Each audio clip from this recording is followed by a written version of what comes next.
Morning, my fellas. This is my first vlog.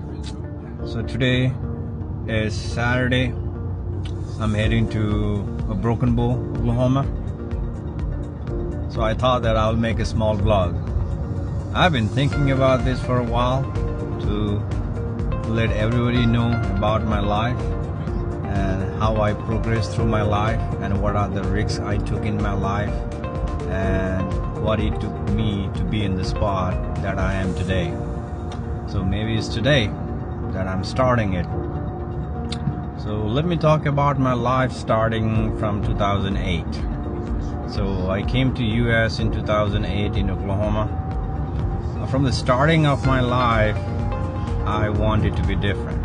I wanted to live a hustle life. So my first business in Oklahoma, that time we had to buy time card called Nepal. You have to scratch the code and you call home. That time the phone card usually cost $5. So I used to buy phone card from Nepali Dai called Pasadai. He used to sell me for around $4, and I used to go and do home delivery for Nepali friends for $4.50. So that was my first 50-cent profit, my earliest days of business. And later, my friend Niju, he's a very connected to my life. Any progress I made in my life, he is connected. So Niju and me, we met in airport. So like I flew to Nepal. No, I flew to US, and I forgot, like something happened. I missed my flight and everything, and somebody who was supposed to pick me up, they didn't pick me up. So I was stranded on the airport, and this guy Niju, he was wearing Nepali badge, Nepali Baku topi and all those, and I knew he was Nepali. So from that day, he took care of me. He's my angel in US. And so we started a small, we do a small eBay business. He was into these things, and I was just following his footsteps, how he's doing it. Because for me, he was a smart guy. He was all with computers and everything, right? So that way, my life started. And I had a lot of other friends as well. Sorry if I didn't took your name, but I'm just talking about how I progressed my life, so not about having fun. So that started, then I came back to Texas, and I was in North Lake College, Brookhaven College, roaming around trying to find what to do with my life. But then I graduated from North Lake College in 2011. It took me almost 3 years to do my associate. So I was not into books. I was just doing what I want to do. I was drinking, I was smoking, I was living my life. Then at point of life, I thought that all my friends were about to graduate, where I was just roaming around in the college and trying to figure out what I want to do. Then a group of my friends says, hey, let's go to Louisiana. It's a quarter system, and then we can graduate early. Then they said, okay, we don't have much good GPA, then it might be easy to get scholarships and everything, and let's finish this college soon so we can think about different life. So we are a group of 4 or 5 people moved from Texas to Louisiana. So that's where my hard life started, and that's where I actually learn about myself and my potentials. So we thought that every quarter the fee gonna be around $3,000 or $2,500. So we thought 9 years, $9,000 a year, that's nothing. So we thought we'll do it. But as I had so much low GPA, I had 2.5 GPA at that time, and they denied to give a scholarship, so I had to pay $9,000 every 3 months. So that was $27,000 a year, and I cannot come back to Texas because I already enrolled there, and you cannot transfer from quarter to semester. Is hard. And I was like, oh, I'm done.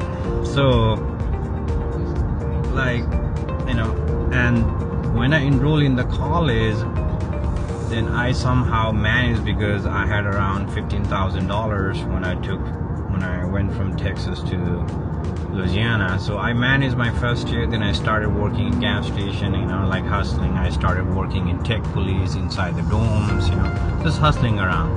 And my visa was about to expire. So, and I haven't been to Nepal. So in 2012, I believe, 9, 10, 11, 12, yeah, around 12 or something, then I decided to go Nepal. I had only 6 months left in my visa. So when I went to Nepal, like, you know, I had started having fun, you know, eating all those foods, alcohols and everything. And within the first week of Nepal, I think 1 or 2 weeks, I got hit by pancreatitis. So I used to drink a lot. I used to drink alcohol every morning. Like I had nobody to look after me here, and I was doing what I was doing, right? So that was a lesson I learned in my life. So I had to be hospitalized for 2 weeks, and from that day I quit. I quit alcohol and I quit smoking. Right, so you know, so there was a major change in my life. It had to be happen to be the person that I am today. There was a major milestone in my life. So I was in Nepal and I was sick, you know, like, and I had to come back in US in 30 days. Then I contacted the international office. Hey, I cannot come. I need some time. I sent all the documents, everything. So I stayed in Nepal for like 5 months. And everybody back in Louisiana thought I'm not gonna come, and they sold all my mattress, they sold all my furniture, everything, right? So, and I was in that point in my life, that time, that I wanted to stay in Nepal. I was sick, I was demotivated, I had no money, I didn't feel like to leaving my parents. So, but my parents wanted me to have an American degree. So they pushed me, at least go back, stay there for a couple of years, get the degree and come back. So with heavy heart, I left Nepal, but I was pretty sure that I'll be deported, because I only had 1 week left in my visa. And many people told me that if you don't have 30 days in your visa, they will deport you. And I was very happy to be deported. So that's part of a life, right? Sometimes you want the worst thing to be happen in your life, and I was wishing for that.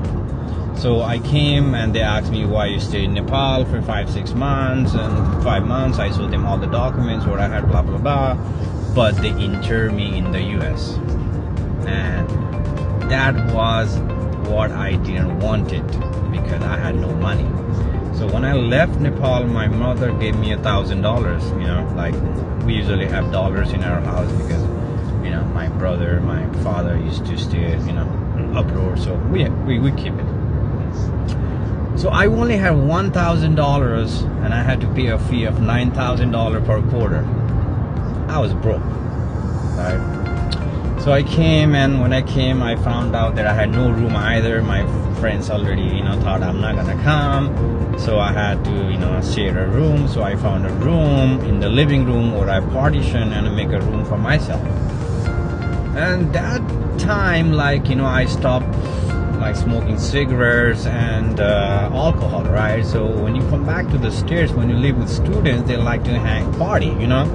So that time either somebody drinks, somebody, you know, like do you know, weed or do something, right? So now I knew that I don't want to do alcohol, because I don't want to have that same pain again, because that pancreatitis pain was hard. So I thought I would try weed. Then I started liking weed, you know what I'm saying, like it's chill, like not every day, but once a week we used to hang out, we used to do that and blah blah. So, and like I was so, like that time everybody used to bring munchies, right? So, and like everybody like bring, like some bring cigarillos, some bring chocolate, some bring at least something to put on the table. And flour was supplied by another guy, you know, Ajit Dai, and we were having fun. But that time I was so broke that I couldn't even afford a munchies of $1 chocolate. I was broke, you know, and I stopped going to smoke, because not just that my friends said, hey, like, you're not bringing anything to the table. I feel like, damn, like, if I can afford it, then like I shouldn't go. Then that's where a magical thing happened in my life. So out of sudden one night in midnight or something, late night, I started thinking eBay. eBay. So eBay we did in 2008 with Niju. So Niju used to sell things, and I knew eBay. So out of sudden that clicked in my mind, and I started doing the eBay. I sold one item I forgot that I brought from Nepal, and I sold it overnight, like next day, and was a shipping of $5. But overall I make a profit of $2, and my goal was $1 a day, just to buy cigarillo or something, at least $1 chocolate I can put on the friend's table, so we can smoke. So my goal was $1. So I was $1 saving per day, let's say, right? So that was not saving, but I click in my mind that, hey, I can do this. Then I started seeing small items, whatever I had on e-commerce, they call it eBay, right? And this is in 2013, guys, I believe, right? I was making $2, and I was happy, and I started it, and I started selling small items. And later one thing clicked. One thing was always, once you do like me, out of the 10 things, one will be your hit, but a lot of people quit at 9. That's the problem, right? The consistency is not there. So people needs to be consistent. It's not about what you like, it's about what you can do every day and make it you like it. Like, everything is not what you want. And there was an item like a glove that you like, some kind of new innovation kind of gloves, where you can use your phone with those gloves. Before, if you had to use a touch screen, you had to remove those gloves. So I sold that, and like that time I think it was, I bought that from Nepal, but you cannot find it in US because it was Chinese stuff, but very expensive. So I got somehow, like I said, 2008 we knew how to do this kind of thing, and I learned from Niju. Later I just sharpen my skills. So like, Google is your key, YouTube is your friend, and everything. So I learned, and I started buying from DSGate and Alibaba.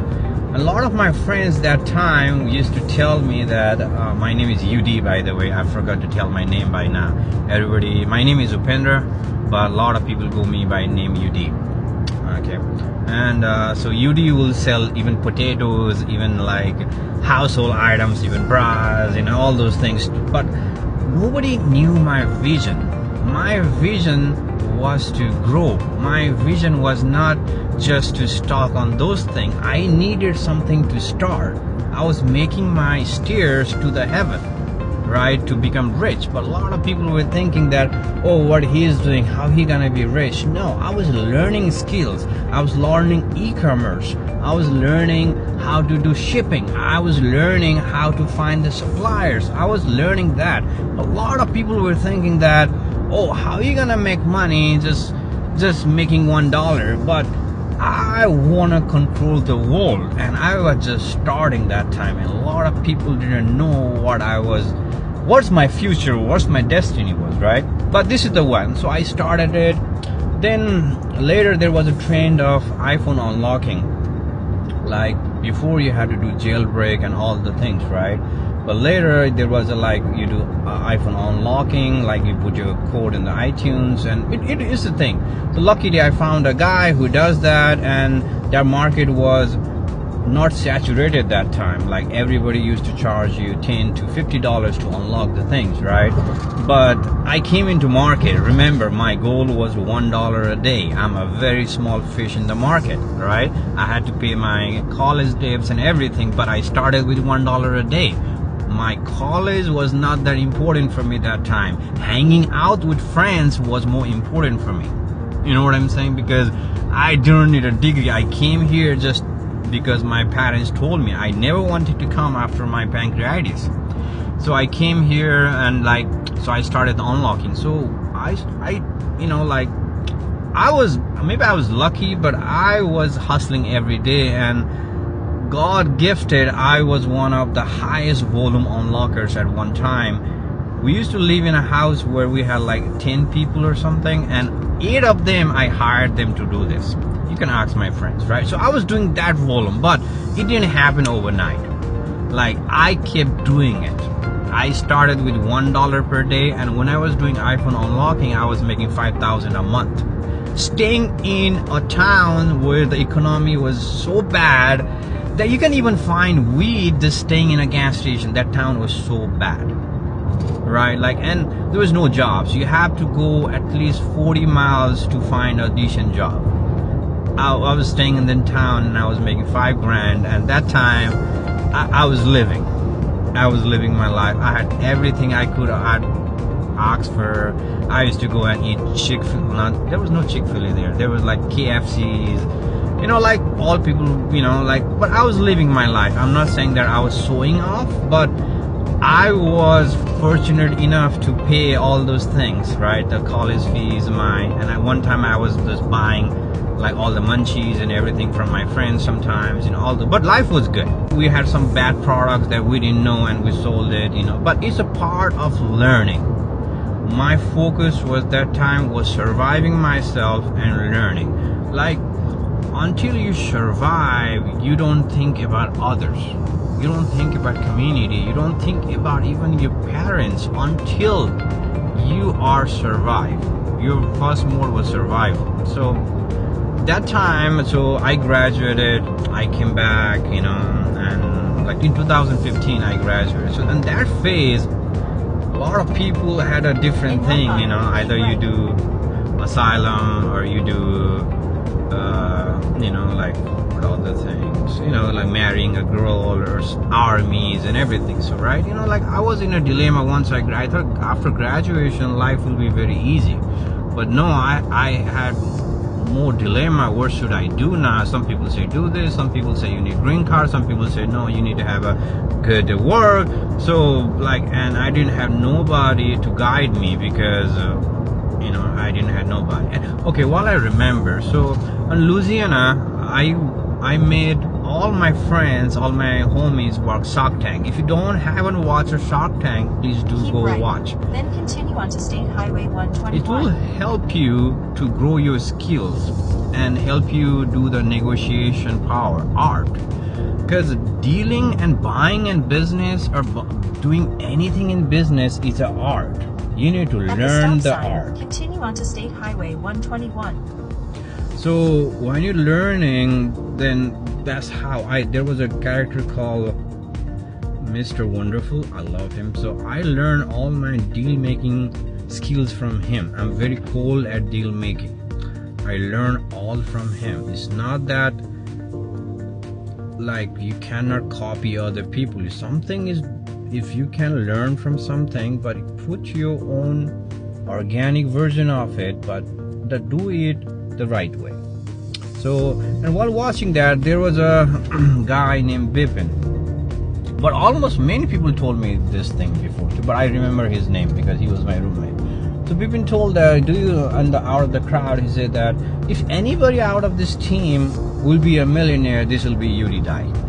Because a lot of people know that out of this crowd is somebody gonna be very successful with money, is gonna be him. Because I was doing business when I was in college. I was handling my assignments, I was handling my e-commerce. Take a slight right turn onto West Sam Rayburn Drive. I was handling my website, I was having my shipments. I was a top rated guy on eBay because I was shipping right time. Like, I was not slacking. So I'm very disciplined in business. I'm not disciplined in my real life, but business wise I'm very disciplined. So today, just because of business purpose, I'm driving 3.5 hours drive, another 3.5 hours back, so 7 hours drive, you know. So like that way. So, you know, like you need to be disciplined in somewhere if you wanna move ahead in life. Like you cannot say that I cannot do it. It's like there's a saying, you know, if you wanna get something in life that you never had, you have to do something you never did. And that's what I did in my last 5 years. You know, like it's my passion, I enjoy driving it. I enjoy talking with people. It's not that I hate it, but it's a part of my life, and the passion, the enjoyment, and the things I follow gives me more money. I never run for money. Like I run money. Like when I was in e-commerce days, I run for money. I sold that $1 item, profit for money. I never say that, but once I realized that money is not everything, like I don't have college to go, so I don't have a $9,000 fee. I have mortgage, I have everything, but still, like, you know, I should be greedy now. It's my signing time, just 35 right now. People in my age, they are in their peak time, but I am think that like I'm maxed out. You know, like now I want to help other people so that they grow and I grow together. So I used to work in lobby, like a hotel lobby as a clerk, you know. And that time and last senior year I ran as a vice president of my Nepalese association. And in that thing, you know, like I told that, you know, I was starting my thing that, oh, I'll make a cell phone app for our university, focusing on the newcomers and mainly focusing our culture, Nepalese, and overall even every student can make it. I don't know how I told, why I told, I don't know what happened, but I remember I told that on the thing, you know, why you want to be the vice president. And so when I was working in the motel, so I just learned how to make an app. So in 3 months I created an app. It might be the first app in any Nepalese university. It was in 2014. That had everything that any freshman needed. Even had access to Moodle, you know, all your college assignments, your books, even Nepali literature was there, college map was there, like everything. But I was crazy. Like I said, I'm disciplined. So if I do something, I finish it. Stay in the left lane. You always remember this. I'm consistent. Like you could be like me, but not you, but many people are like me. But some people who are wishing to be like me, the only reason you are not like me is because you are not disciplined and you are not consistent. If I could do it, you could do it too, buddy. But like I said, you know, it's hard to be consistent, right?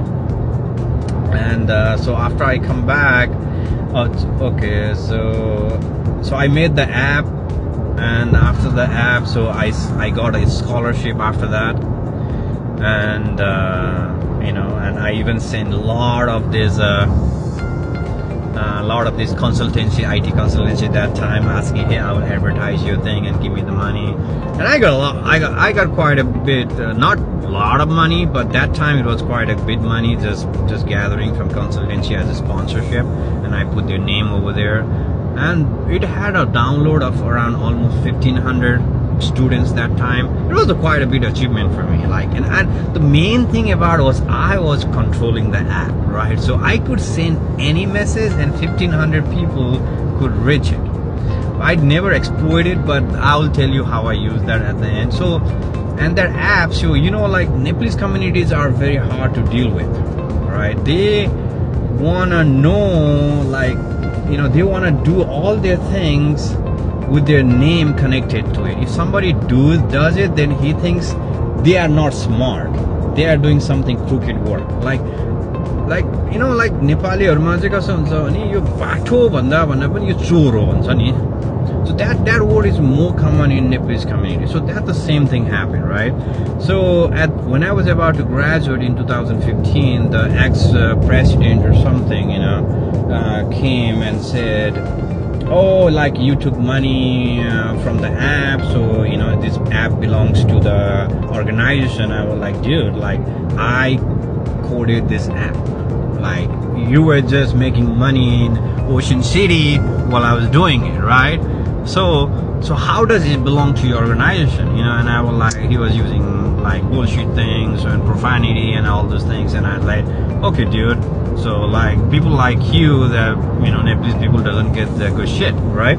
So I sent a message to all the 1,500 people that app will be deleted in 1 week. That was the power. So people didn't knew why I was doing, right? So I could talk to 1,500 people in one text, and that's called data. Like, I was into these things from that time. So a lot of people reach out to me that time because I didn't tell them what happened, and I just told them that somebody, bullshitting with this and all those things. And the current organization president even came and said, brother, don't do this. It's your hard work, right? Just somebody saying something, don't do it. But I thought that I'm graduating, and if they are not, respecting my work or something, and the president even said that, oh, I'll put your name, your photo over there in the app. We'll do whatever you need to put your name that it was created by you. And I told that, brother, it's too late. Done.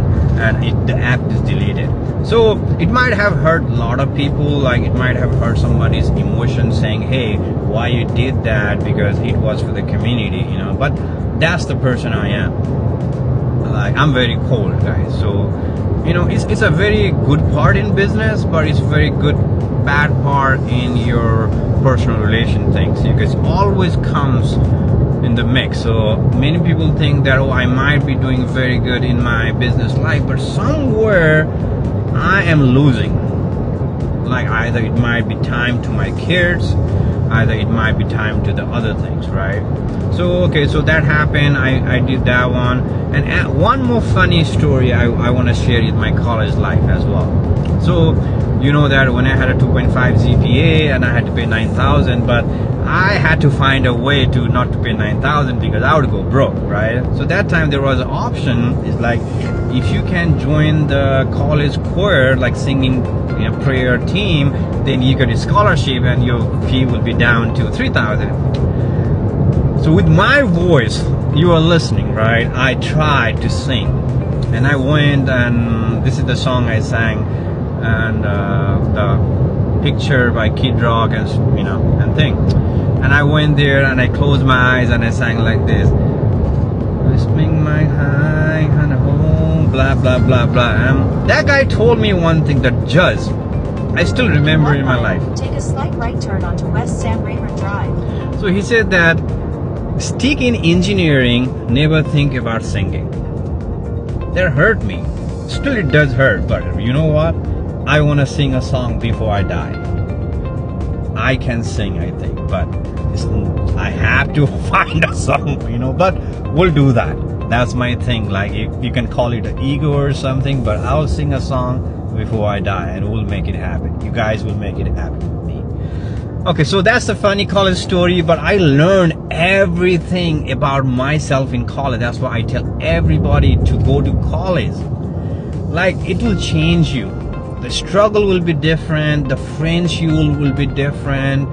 Your thoughts will be different. Everybody is going to library. It makes you go library. It makes you to read.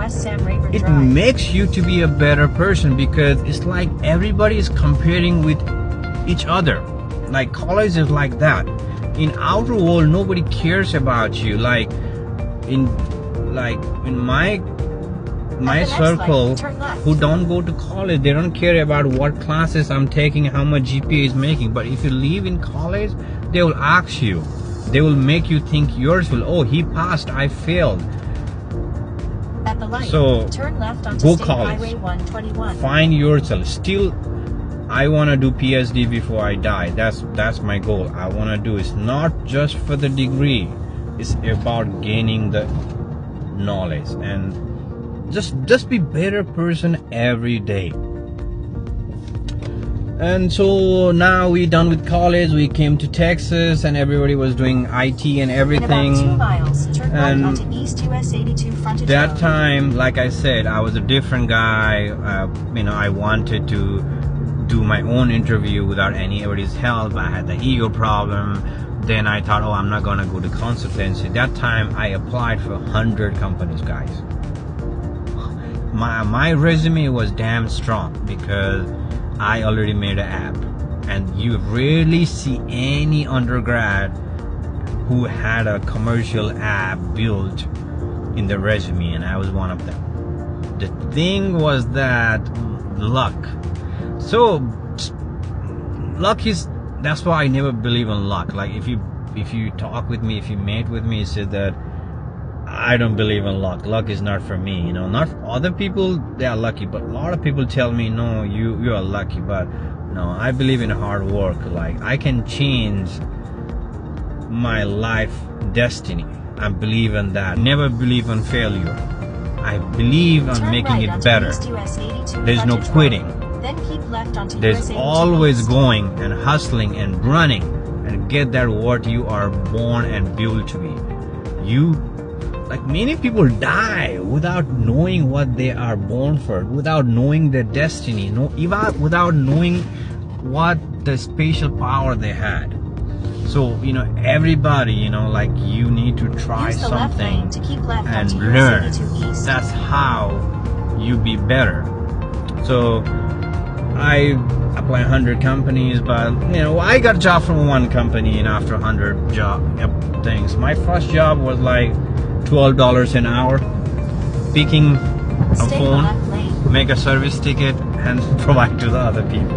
I hated that job, but I had no option because For about 35 after I miles, graduated, continue straight. so there's a story why I choose that too. So after I graduated, I went back to gas station to my old boss because I thought at that time that the e-commerce I was doing is enough for my life. I was making $5,000 a month, and I thought like extra gas station money and everything, then I could learn about the business and do later, because I was happy. I never thought that anybody could make more than $10,000-15,000 a month in the US, right? That time, it's the time of 2015, right?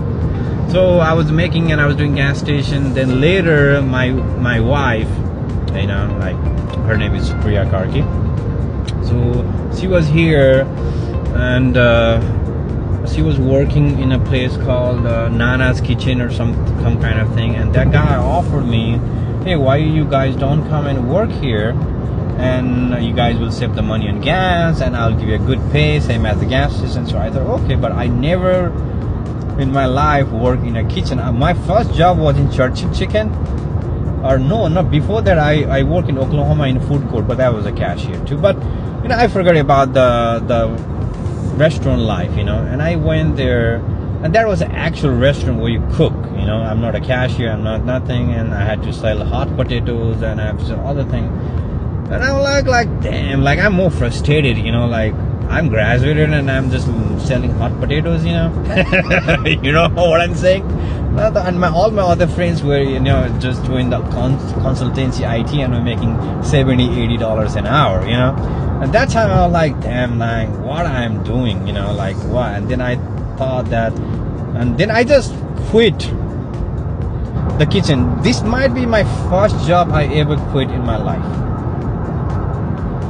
I didn't have money, but I quit. So remember how much I hated that job, But I did that. Then when every day I stayed home, apply job, making resume every day. It cost me 3 months. But I got the job in first job, $12 an hour, right? Then I started that job. It was good. I was the smartest over there. I told my manager, hey, I like this job, but I don't like one thing. I don't want to talk to people and write down their issues and think, but this job what this made for. And I said, okay, then how can I move ahead? So she said that there is a opening, and like I knew SQL, I knew a little bit coding. I was smart, right? But I didn't have the platform, or just because of my attitude, I didn't go consultancy. But that's fine. Everybody is their destiny. That was my destiny. My destiny was not to make money quick. My destiny was to keep learning, and was supposed to catch that train. And maybe God made this for me. Everybody's life is different. God made me a hard life, right? And I chose that life, and I keep going. And he said that you can do that. Then I had the opening. Then I went to the SQL post, and that time my pay went to $25 an hour. It was like 2016. At that time, I feel like I can move ahead, more ahead. Then I started looking for other jobs. Then I landed in a federal job, right? And not the federal, but it's a third-party contractor where they look at the federal prisons. and we deployed tablets to the prisoners. So I started that job, and that was the change in my life. So everything can be changed with a mentorship. So that time my manager, he didn't teach me anything, but he let me be free. So he knew my potential because he's a manager, right? So he saw it, and he told me from the first day, you can do whatever you want. If you mess up something, just let me know. But there are a lot of ways to not to mess up, have a backup and everything. And I made a lot of mess. I deleted the whole database. You don't know what you're doing. Sometimes you lock the database and everything. But it gave me that confidence that, hey, I should do better because somebody is keeping so much trust on me, So that happened, and I learned. And so I actually was hired for a project to move platform from old VoIP system to tablets. And there was a project of deploying 300,000 tablets in 3 years. I was so crazy at work. Like I said, I'm very disciplined at work, right? And if I like something, I will kill it. Stay in the right 2 lanes. And that's what I did. And I finished that project in 1.5 years, right? So company saved money, right? So that time, I had no green card. You know what my company did? So they don't want to lose me because they see that, so green card, if it's your destiny, you're gonna have it. I never thought that I'm gonna have green card in my life. Okay, so but I'm just telling you, And I started there, and they said, okay, we'll sponsor you for H1B, and just for that thing, the position where I am doesn't support that because there's a lot of things you have to do. So they created a new position just for me, so they can apply the green card for me. So I was so special for them because they see so much potential on me. This guy is killing. He did the project in half the time, and money saving by the company was huge. So I started this, and later when they moved to the new position, I had no job. I had no work because all my work was completed, right? So at that time I was, I know, okay, so before they created this new position for me, before they apply green card, so after the job is complete, I had a dilemma. I had a fear that they will fire me. Everybody has that in IT field, right? Oh, my project is complete, now they will fire me. So that time my thing was nah, I don't want to go back to IT field again, because I was it was the time of 2019, 18 or 19, I think, right? And 19 or 18, I forgot. And I already worked for 3-4 years, and different companies, and I'm bored. I get bored easily. So that was a part of this one. And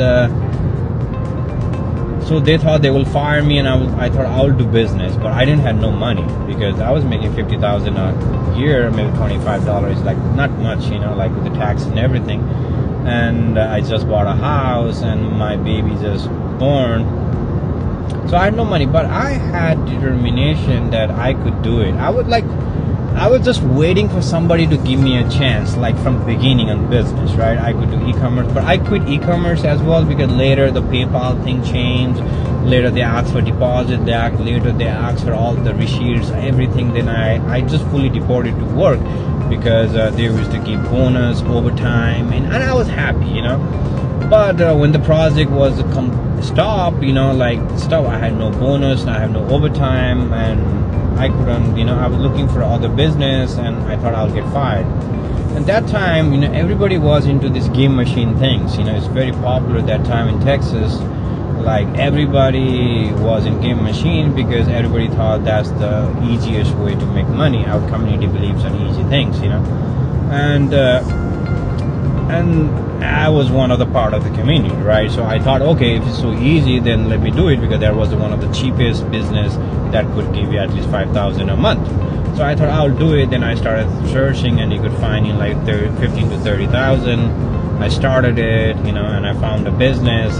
There's another story behind that. My first business, how I acquired it, what kind of issues I had. I even had to find a partnership. I didn't have any money. I had to ask even my $15,000 in loans, But I could make another video, but I bought that business, right? So, but you know, like it's like different. So my mentality was different, right? So when I took that business, then you know, like game machine, like maybe if you don't work is good if you put somebody, but I didn't like the hassle of coming cheap people and all those things, and we had to do a Dhakal match or something, like other people are telling you how to run the business, and I'm not that kind of guy, you know. So and later they took the machine out in 1 month, right? So I you know, like because I was not following their rules and we're not making money, and I think I might be the only one shop in whole Texas they take out the machine, not because of business, but it was made for my destiny. I was that one out of all Nepalese, you know.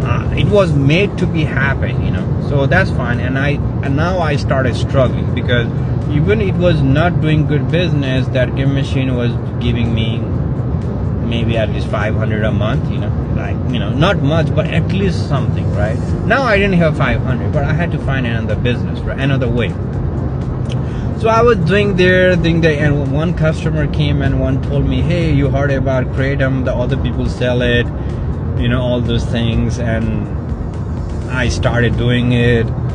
I did so good that I made my first $1 million doing the manufacturing of Kratoms. You guys don't even know what is that, but I can make another video on that too. So then I started buying, you know, other ventures as well, and we bought one closed shop in COVID. COVID was the time where I made a lot of money. You know, like I was buying all the business that were closed, because I was looking for a, you know, like place to sell my products, because I was playing a manufacturing and distribution game. And so, you know, and I bought a vape, you know, closed shop.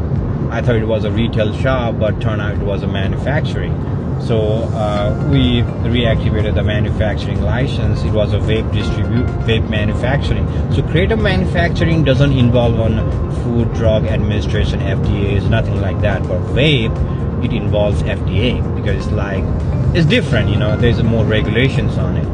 So we started it. FDA came to our warehouse in Denton, and you know, we did distribution there, and with pass check and everything. Then we started supplying our vapes to my own retail shops, and we started shipping. We started doing like crazy amount of things, right? So I did one time I had almost 30 vape shops, right?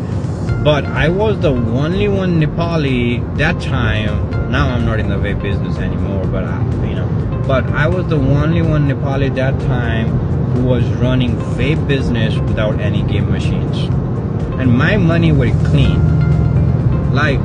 And what I did was I was playing a different game. I was changing the industry. You could call me one of the pioneers of the vape industry.